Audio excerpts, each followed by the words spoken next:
Entre o final de 1819 e princípio do ano seguinte, colonos suíços de diversos cantões chegaram ao Brasil para se instalar em Cantagalo, na província fluminense. Uma parte desse distrito foi desmembrada para dar origem à vila de Nova Friburgo e abrigar esses colonos.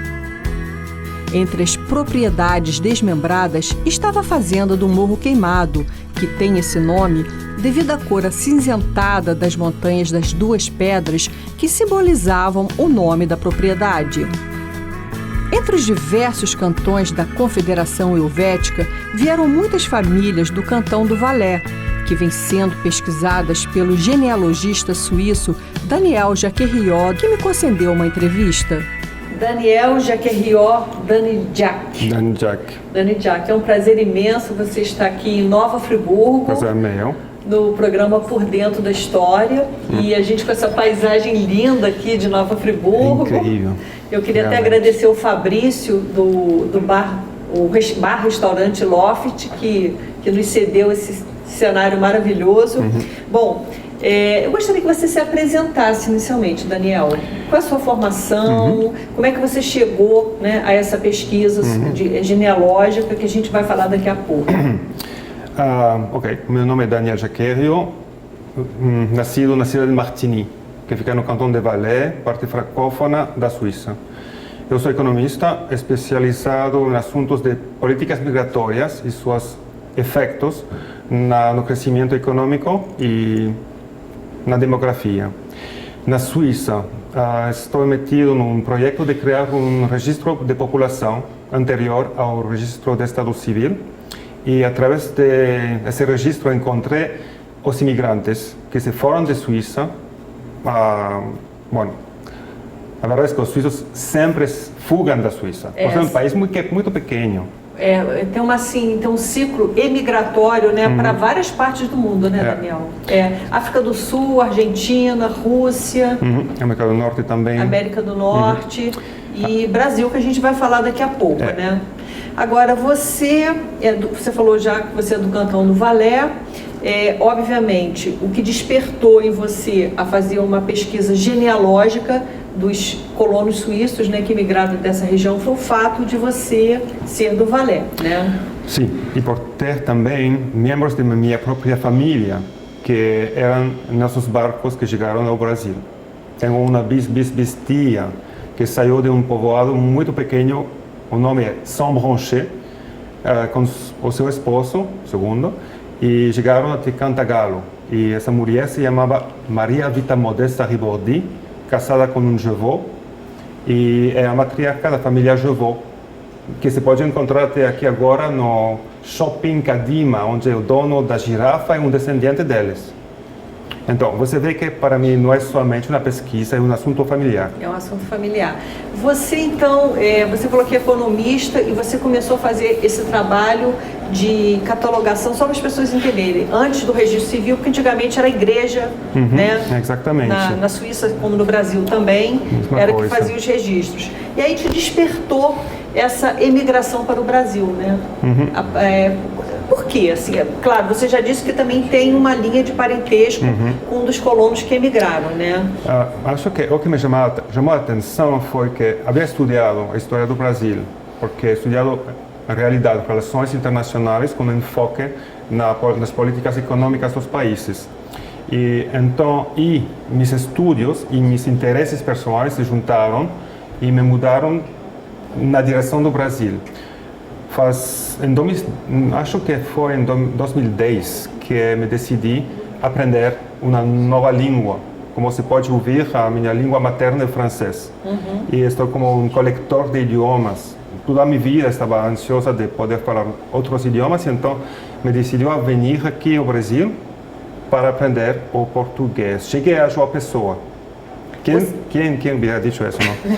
Já é a segunda vez que você veio ao Brasil, né? A verdade é que essa terceira vez passei 6 meses em João Pessoa, onde tenho ainda amigos, em Floripa, 3 meses, e a última vez foi em março do ano passado. Cheguei aqui porque havia tido contato com uns tantos pesquisadores ligados à imigração dos suíços e queria conhecê-los. Então, entrei em contato com a gente da Fundação João Pessoa não João Pessoa, perdão, a Fundação João Sete, e o senhor Henrique Bon, com o qual havia comunicado por e-mail.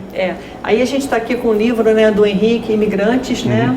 E eu queria que você falasse um pouquinho, porque o seu contato aqui, né, para dar continuidade à sua pesquisa, vai ser com o Henrique, né? Sim. Ele é genealogista, esse livro aqui, metade do livro, pouco mais da metade do livro é sobre a genealogia, né? E você agora vai complementar esse trabalho? Exatamente. O Dr. Henrique e sua esposa Márcia, porque são da dupla para fazer isso, têm como projeto de ampliar essa edição, que já está esgotada, na ocasião do bicentenário.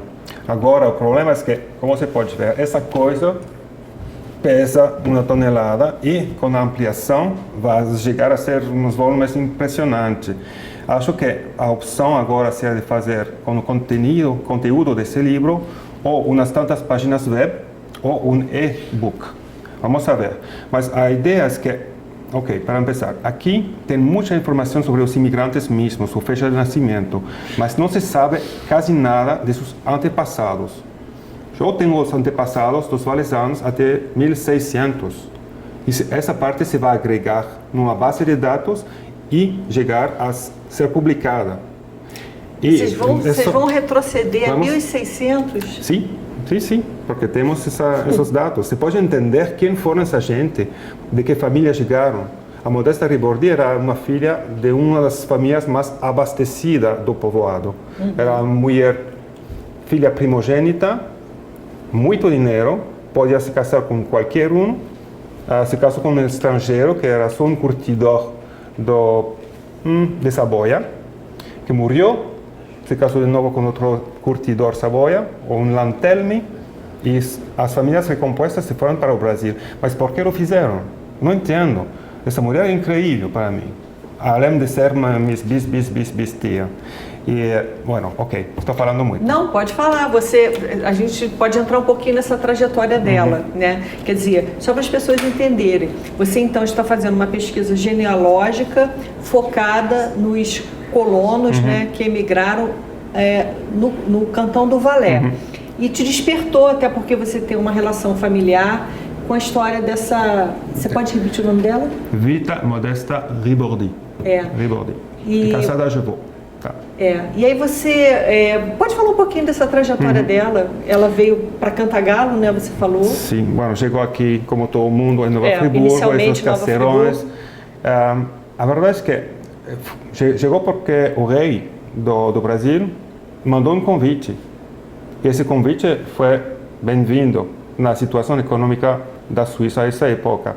Acho que essa é a primeira vez que o Brasil abriu suas portas à imigração não luso, que não era do Portugal ou das Açores. E isso é uma mudança espetacular na política do Brasil, uma ruptura que está ligada à abertura dos portos ao comércio internacional. Se pode dizer que essa época, e acho que o acto que se chama Carta Regia foi firmado o 2 de maio de 1818 e que em convidar os suíços a chegar até lá, marcou uma nova época na política migratória e imigratória do país. Isso mudou o país todo. Com certeza. Falei antes que para a Suíça não foi um evento nada espetacular. Mas para o Brasil, mudou as leis de imigração. E o Brasil de hoje tem tudo que ver com essa imigração em massa, que começou em 1818, com essa decisão, até 1915, acho, é o ano em que o auge da imigração foi de 190 mil pessoas num ano só. Depois o país se fechou de novo. E a imigração e as importações de mercancias externas. O nosso auge mesmo, a nossa política mesmo de imigração começou a partir de meados do século XIX, inicialmente até através de iniciativa privada, fazendeiros, mas o governo realmente trouxe essa imigração que você falou em massa mais para o final do século XIX, que aí vieram portugueses, italianos, espanhóis, árabes, né? A verdade é que se falamos somente de 1818 per se, a decisão de um rei que pertencia às famílias que eram de toda a Europa você pode entender, ele era o rei de Portugal e de Brasil, mas tinha membros de sua família por todas as cortes europeias. Não era só português. Quando chegou aqui, quem morava no Brasil? A metade da gente era de origem português criolla, mestiços, e 50% do povoado era composto de escravos. Chega essa corte, que tem laços familiares, que não tem nada a ver com o povo brasileiro da época, que se diz, ok, vamos importar os europeus para mudar o país numa outra direção, para europeizar o país. E nesse sentido, não entendo porque o bicentenário é só um evento importante para Nova Friburgo. Para mim é um evento importante para o Brasil todo. Não, é a nossa cultura, né? As pessoas não valorizam muito, mas você tocou numa questão certa. Esse bicentenário não deveria ser só uma comemoração de Nova Friburgo, mas do Brasil por ser a primeira colonização não portuguesa, né? Realmente, mas... A ver se o presidente Temer está aí frente a nós para poder fazer alguma coisa. Quem sabe ele nos assistindo, né? Tá. E agora, quer dizer, então que você vai fazer um trabalho com o Henrique Bon. Sim. Você esteve em Cantagalo. Sim. O que você foi fazer em Cantagalo, no centro de pesquisa lá, de documentação? Aí foi a ver o acervo que tem, porque com um contrato com o bispo, se faz agora um trabalho de digitalização dos registros da igreja de Cantagalo e de Euclidalândia. Euclidalândia, é difícil para mim dizer essa palavra. E os jovens que estão aí trabalhando a digitalizar fazem um trabalho espetacular. Aqui em Nova Friburgo, você já vai utilizar esse banco de dados? Sim, e já está adiantada essa digitalização? Está no processo. Ainda, por exemplo, você pode ver que fizeram fotos de todas as páginas dos livros, mas a tinta é muito difícil para ler, porque então tem que traficar um pouco as fotos para fazer ressaltar a escritura. Aqui em Nova Friburgo, acho que o bispo ainda não entregou a ninguém os registros. E é uma pena no sentido que um livro que tem 150 anos pode pudrir, desaparecer. E isso é um problema para o Brasil todo, no sentido que não tem um registro civil até muito tarde. E os registros das igrejas são os únicos que nos permitem saber quem foram essa gente, que foram cidadãos brasileiros e que construíram esse país. Certo. Então, Daniel, você já está com a sua pesquisa assim, bem um pouco adiantada, né? Você já começou, porque você já faz esse trabalho. A verdade é que minha pesquisa sobre os antepassados dos imigrantes já é feita. Sim. Eu identifiquei 95% deles e estou entregando esses dados dos antepassados ao Dr. Henrique Bon. Agora, o que se procura é que os historiadores, pesquisadores do Cantão de Friburgo e Jura fizeram a mesma coisa, de participar da criação dessa base de dados ampla dos imigrantes. E, do lado brasileiro, é importante também encontrar pesquisadores brasileiros que fizeram pesquisa sobre essas famílias para juntar e fusionar suas bases de dados para poder depois ter uma coisa única que pode servir à história, a estudiosos de história, a estudos demográficos e para verificar que realmente o impacto dessa migração é enorme. Acho que no Nova Friburgo 50% da população tem alguma gota de sangue suíça. Em Cantagalo é 90%. Não se pode ir por as ruas e encontrar uma pessoa com um apelido que é suíço. O estranho em tudo isso é que o Brasil de hoje, por ser etnicamente diversa e ter essa imigração, para mim, é um país, o exotismo do país é de ser um país culturalmente homogêneo. Na Suíça de hoje, temos de cada 10 pessoas, 2, 3 que são estrangeiros e que moram na Suíça. Se você se vai por as ruas, vai ouvir falar 10 línguas diferentes em 10 minutos. É interessante. E chegando aqui, você pode ouvir somente o português.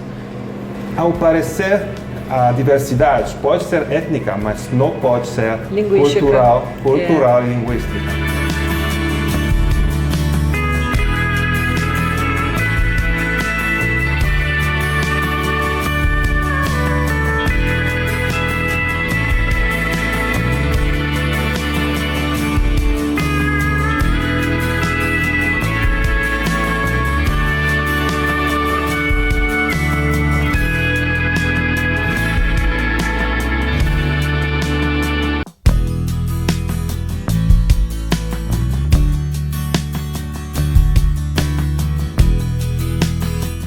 colonos do Cantão do Valais, que Daniel Danicac pesquisa, há um interessante episódio envolvendo um deles, Antoine Creton, originário de Martigny, mesma cidade natal de Daniel Danicac.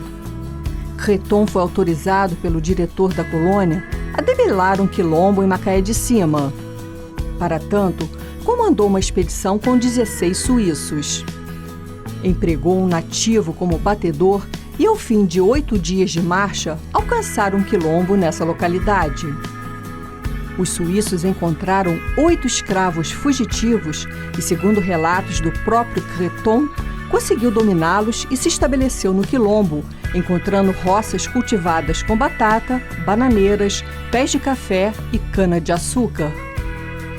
Daniel Danicac acha que o fato da filha de Creton ter sido selecionada como ama de leite de Dom Pedro II deu-lhe o privilégio na colônia de poder invadir um quilombo possivelmente já conhecido das autoridades e tomar posse das terras. No entanto, o colono suíço Joseph Rest, referindo-se ao mesmo episódio em seu diário, declara que na expedição de Antoine Creton não houve combate, e sim teria negociado com os quilombolas e, com pouco dinheiro, comprar ali as terras e plantações. Os quilombolas procuraram então um novo refúgio. Agora você vem da cidade de Martigny, né, no Cantão do Valais, e a gente tem assim alguns fatos assim, interessantes que envolvem um conterrâneo seu, né, que é o Antoine Creton. Né? Sim, famoso. Só para as pessoas entenderem, ele na época ele foi autorizado a sair do núcleo colonial, tá? E procurar terras em outra região pelo administrador da colônia, e ele foi para Macaé de Cima. E ele foi justamente, me parece que ele já saiu com esse propósito de ir numa determinada região que havia um quilombo. Ok. Não é isso? Havia um quilombo. Sim, ouvi falar disso. E aí, bom, você podia me contar então como é que foi a história do Antoine Creton, né? Eu ouvi falar disso porque o Antoine mantuvo contato com seu irmão na Suíça e mandou cartas. Numa dessas cartas falou de haver chegado no mato com o marido com o seu filho. O seu filho até teve um acidente lá. Eu acho que foi... foi Laurent Sottenberg. Laurent foi o marido de sua filha Maria Françoise. Ah, foi o marido, Acho. Ok, foi um dos dois, porque o Sottenberg, que se chama de verdade agora Sardenberg, teve um emprego na biblioteca da Corte Real em Rio de Janeiro. E esse fato foi ligado ao fato de que sua esposa, Maria Françoise Creton, a filha do Antoine, era ama de leite na corte. Então vamos falar daqui a pouco. Mas então, o Antoine teve boas relações com a corte através disso, e pode ser que por isso se foi nessa aventura. Pode ser. Entendi. Agora, então a gente pode falar então da filha dele, né? Não, vamos finalizar com o do quilombo, acho, porque na carta que mandou a seu irmão, disse que havia encontrado um lugar que havia sido desbravado por escravos fugidos e que ele se havia metido aí por alguma razão que não sei. É que a gente chama de quilombo. Um quilombo. Né? Um quilombo é quando você tem um grupo de escravos fugitivos que se estabelece numa região. Tá. E aí, ele me parece, né, que ele já foi sabedor desse quilombo, né? Nessa expedição.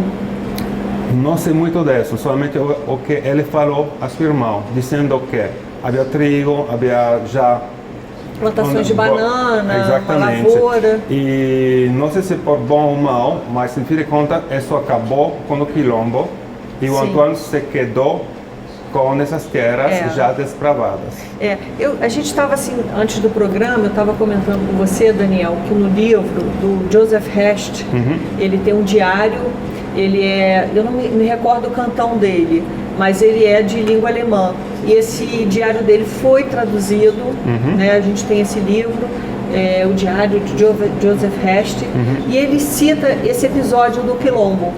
Só que ele coloca que houve uma negociação entre o Antoine Creton e os quilombolas adquirindo as suas terras e não houve luta.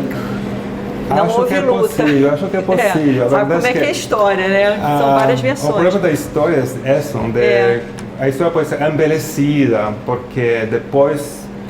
no caso foi um testemunho de uma pessoa da época que disse que não houve.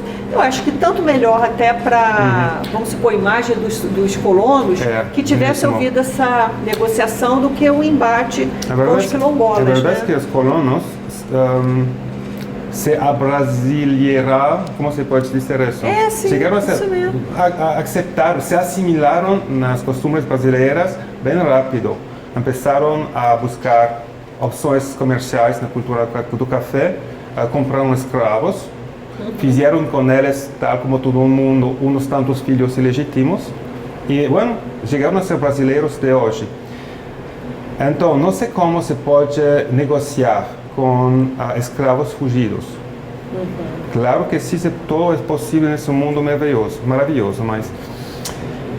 Como é que você vê essa questão o Martin Nicolan, eu o entrevistei uma vez e ele disse que se surpreende como a primeira geração dos colonos suíços tenham aceitado de imediato essa questão do modo de produção escrava, né, usando um termo técnico, ou seja, de já aceitar a escravidão, né, como uma forma de trabalho.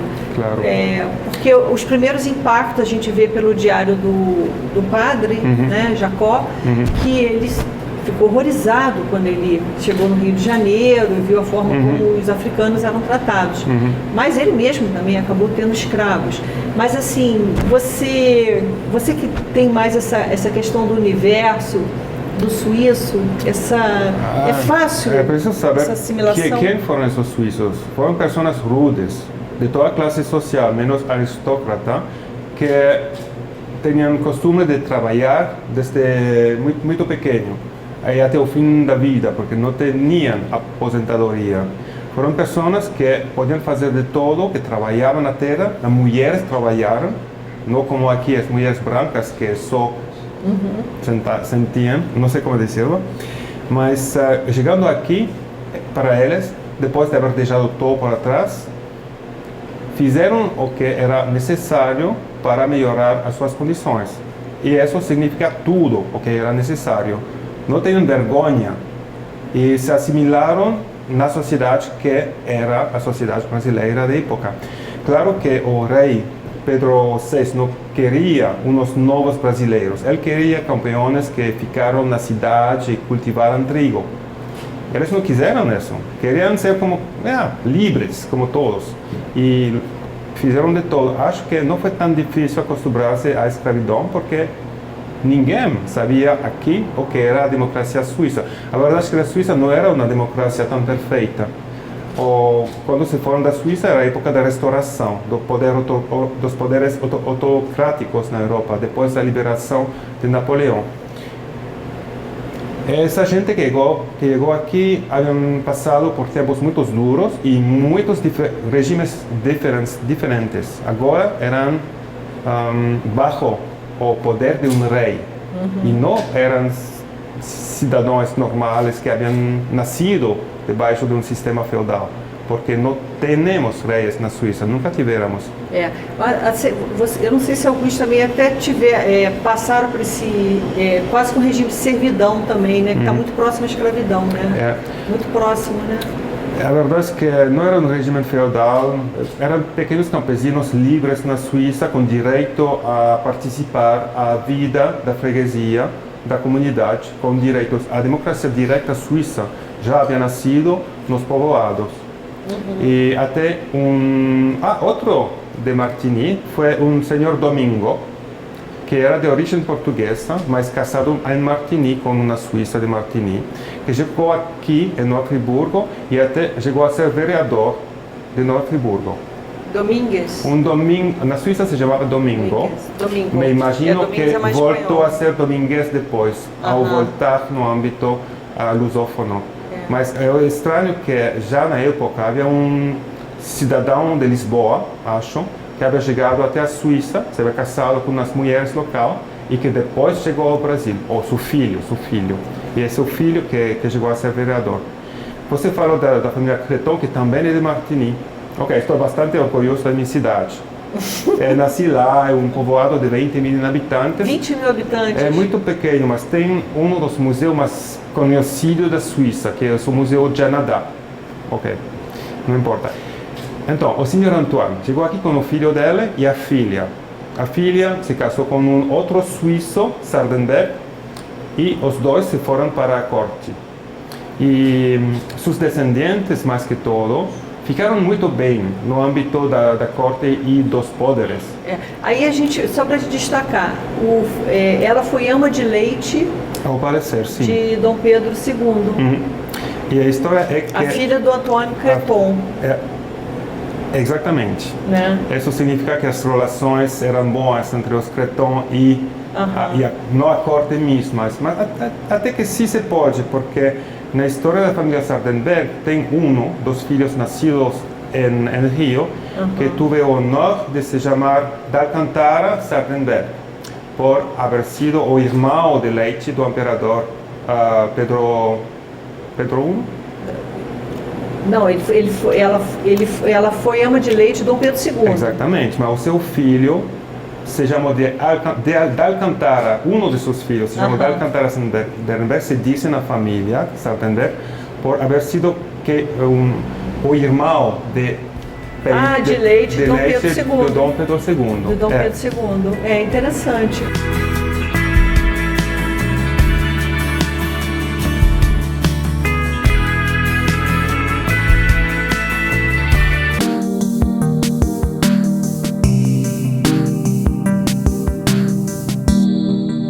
Eu faço uma pesquisa assim lá para essa região de Cantagalo, a gente percebe um casamento entre os Moneral, Lutherbar, Lengruber, Vermelinge, que quando você vai numa reunião de família, como eu fui, os Moneral, na verdade ali estavam os Lutherbar, os Lengruber, os Vermelinge, quer dizer, houve aquela, sei lá, não sei se é o termo, coalizão, né? Eles acabaram assim, eles têm a prática não só do casamento entre primos, né, entre familiares, mas também entre famílias colonas. Você percebeu o mesmo entre os colonos do Cantão do Valais? Sim, ao menos nas primeiras gerações. Vi que muitos dos colonos do Valais se casaram com outros colonos do Valais durante já 2 gerações. Depois se perdeu, porque todo mundo se espalhou por toda a região e por todo o país, acho.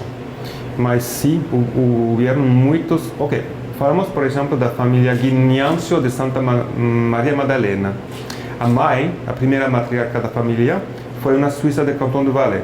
O filho principal também se casou com outra suíça do Cantão do Valais. E eles têm uma família, os Guignâncios, que é enorme hoje em dia. A família Creton se casou muito com os Volus, também do Valais, os Chevaux, aqui, os Sardenberg, todos sim se casaram entre si, mas não posso dizer que foi uma decisão voluntária em todos os casos. Simplesmente, o mercado matrimonial foi muito pequeno. Chegaram esses primeiros 1.500 suíços, depois uma nova migração de alemães e depois uns tanto mais. Mas era muito difícil para os suíços casar-se com brasileiros, porque eram pobres, e aqui, com quem se casavam os fazendeiros, com outros fazendeiros. Sim. Não havia muita opção no mercado matrimonial. Então foi assim, não só por eleição, mas também por falta de opção. E se vê quais foram as famílias que mais rapidamente se assimilaram através de sua política matrimonial. Mas isso é para ser estudado dentro da adição dos descendentes dos imigrantes no âmbito do trabalho do Dr. Henrique Bon e de Marcia. Tá certo. Agora, você trabalha com essa questão da política de imigração, né, na Suíça.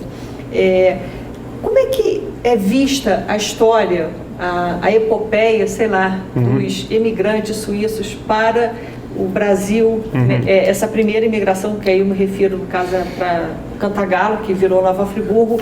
Como é que o suíço vê essa imigração? A verdade é que não sabe nada dessa migração.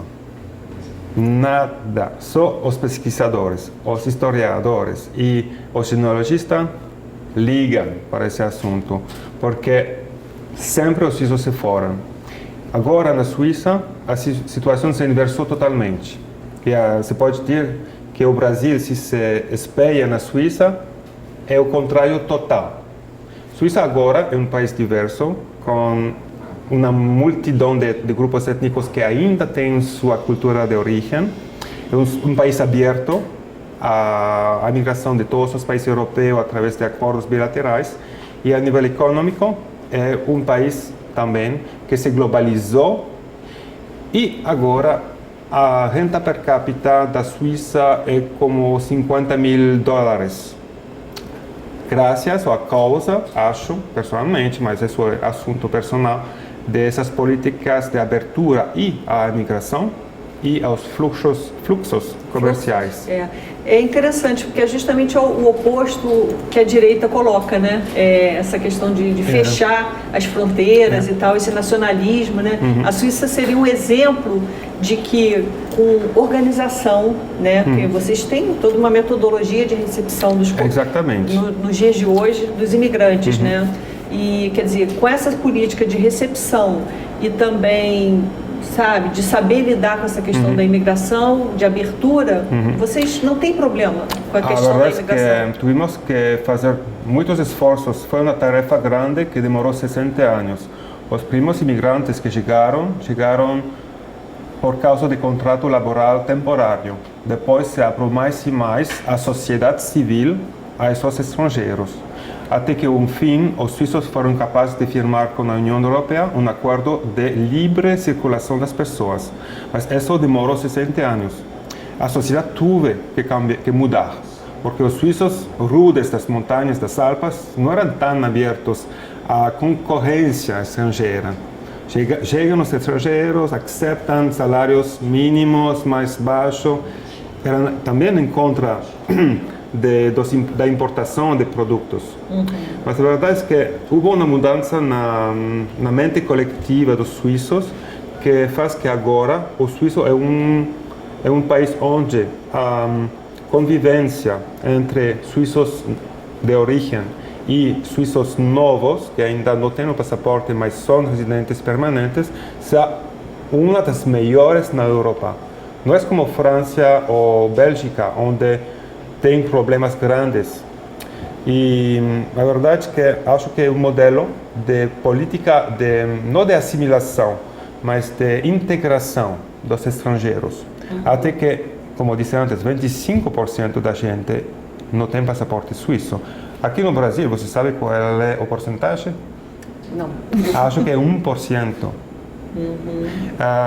10% dos suíços de passaporte vivem no exterior da França, no Brasil, na Argentina. 10% dos cidadãos se foram também. A taxa para o Brasil, outro 1%. Então, você vê que a população mesma do Brasil tem menos contatos normais com a sua diáspora fora do país.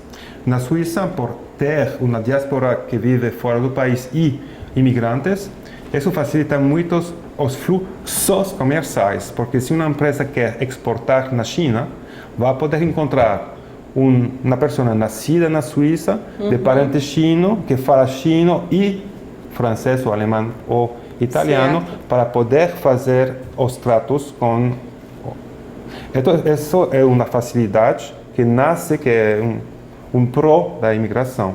Claro que qualquer país vai ter também as contras, porque os imigrantes têm costumes diferentes e claro que é uma tarefa aprender a conviver com pessoas que são diferentes.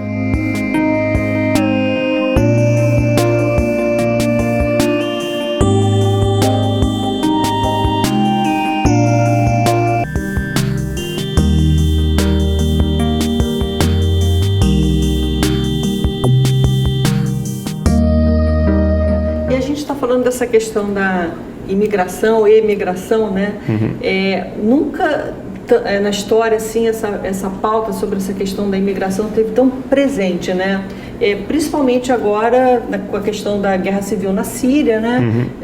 Os problemas de guerras civis também na África, quer dizer, e a gente vê a Europa com medo, né, dessa imigração. A Suíça, por ter historicamente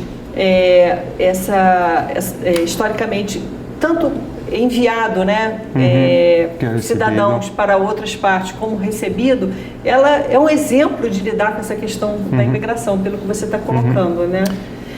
Um imigrante hoje na Suíça, qual o tipo de recepção que ele tem do seu governo? Ok, tem dois tipos de imigrantes, os legais e os ilegais que buscam, que hugem desses países que você menciona.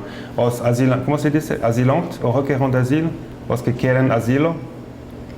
Os refugiados. Refugiados. Né? Os refugiados. Ok, agora temos 1.600.000 residentes permanentes que são estrangeiros na Suíça. E temos 20.000 requerentes de asilo. Então, a porcentagem de estrangeiros nessa situação é muito baixo. E então, você pode imaginar que a população civil suíça, ou com passaporte suíço, ou estrangeiros na Suíça, vê essa gente como não tanto uma ameaça. Mais que todo, qualquer europeu que encontra um contrato de trabalho na Suíça, vem. E essa pessoa, o português, o espanhol, o alemão, é o imigrante de hoje, mas com direito a ficar automático. É como você decidir algum dia de ir a trabalhar a São Paulo. Mesma coisa. É o imigrante de hoje na Suíça. Ok, agora um movimento enorme de português. Faz uns 10 anos, desde o Portugal até a Suíça. Em qualquer povoado do Valais, você vai poder falar português. E não estou exagerando, é a verdade. Por que essa afinidade assim de portugueses com a Suíça? Primeiro, por questão de dinheiro.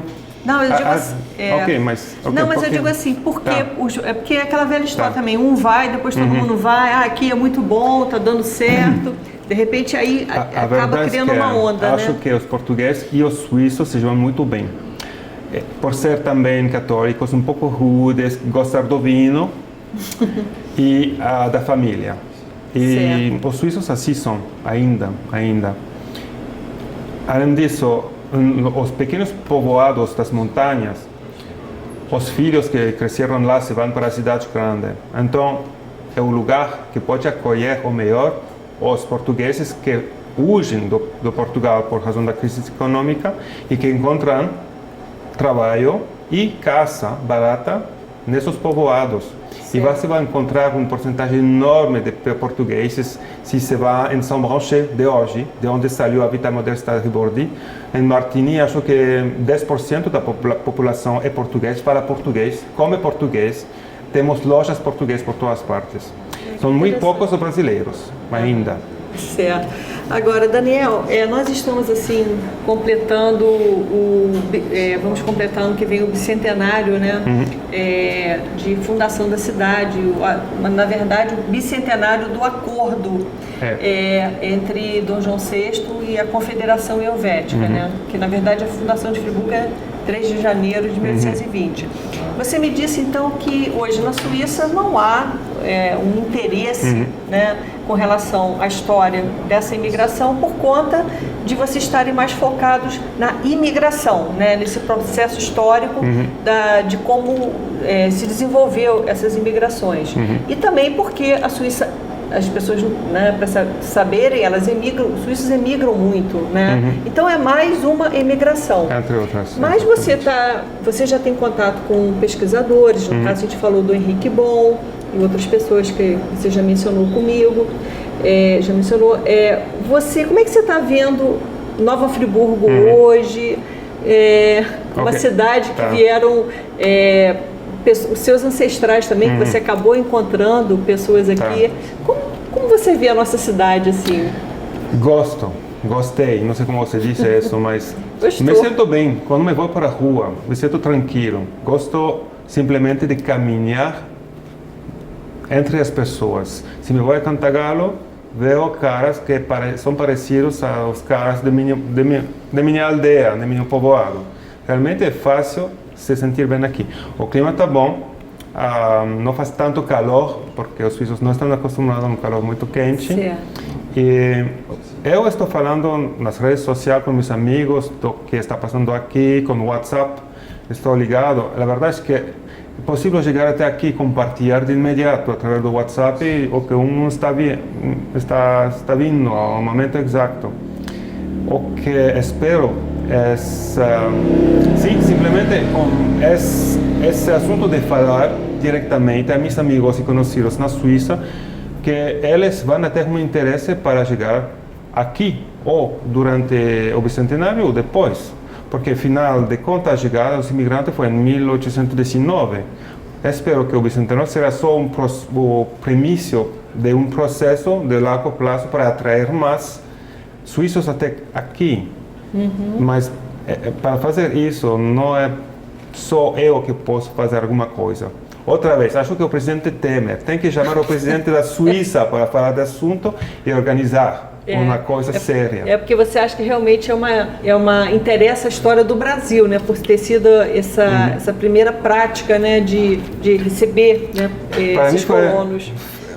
A gente não tem essa cultura ainda para chegar a falar assim, não, essa história de Nova Friburgo é uma história do Brasil, né? A gente não chega, apesar da citação dessa colonização está em muitos livros de história, mas com uma menção mas muito você pode entender essa ideia de abrir o país e os portos, a importação e exportação do mundo inteiro, de abrir o país a imigrantes do mundo inteiro, vai em contra da política dos 100 últimos anos do Brasil. Como se pode comemorar uma coisa assim?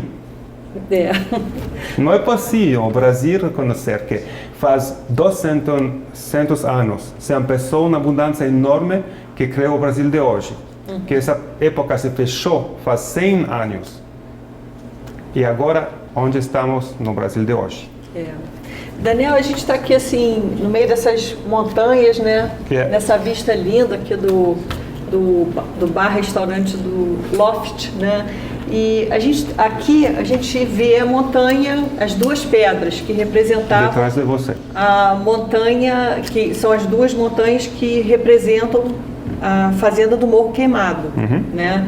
E você acha que essa paisagem de Nova Friburgo lembra muito essa paisagem alpina da Suíça? Você se reconheceu aqui nessa paisagem? Lembra mais da paisagem do Cantão do Valais ou do Cantão de Friburgo. O Cantão de Friburgo é mais assim, tranquilinho. O Valais tem as Alpes, que são exatamente assim só por a vegetação, que é diferente.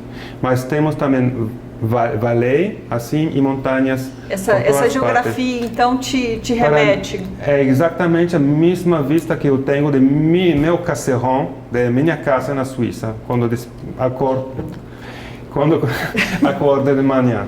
A verdade é que moro num lugar muito íngreme, assim, com vista aberta, e que fica a 10 minutos da cidade de Martigny. Você está convidada. Muito obrigada. E foi como o que chamamos aí um chalé. Aqui seria uma chácara no mato. Como se diz? É uma chácara, um sítio, chácara. Quer dizer, então, que você chegando aqui, você imagina, então, que os seus antepassados também não se reconheceram, né? Essa paisagem aqui foi uma paisagem muito próxima, né, do que eles estavam habituados.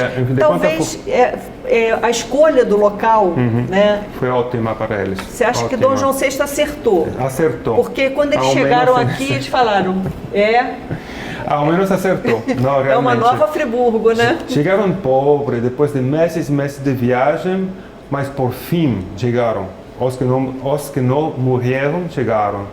E me posso imaginar a minha bistia chegando aqui com seus filhos, os que sobreviveram, porque também perdi um bebê, e dizer, ok, aqui vamos começar de novo, gostei.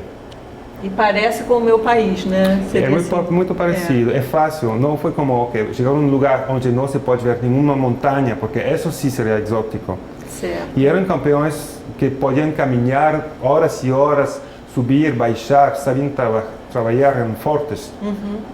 Acho que para eles foi um paraíso. E a tarefa foi difícil de desbravar suas próprias fazendas, de adquirir uma linguagem diferente e tudo mais.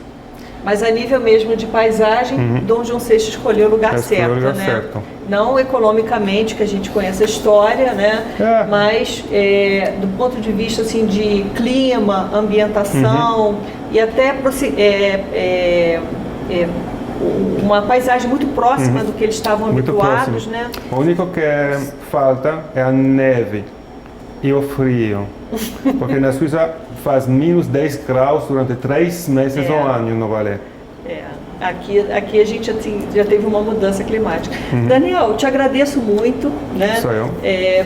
Por ter participado aqui do nosso programa, pela sua contribuição, né? E a gente espera ver mais um volume. Esse volume. Espero que muita gente vai quiser contribuir. Eu estou chamando a todos os pesquisadores do mundo, do Brasil e da Suíça, para entrar em contato com o Senhor Requebon. As pessoas que quiserem participar dessa genealogia, ampliação dessa genealogia, pode entrar em contato com o Henrique Bon. Henrique Bon é uma pessoa fácil de acessível aqui em Friburgo, né? E então está aberto aí para os outros pesquisadores. E muito obrigada aqui pela sua presença.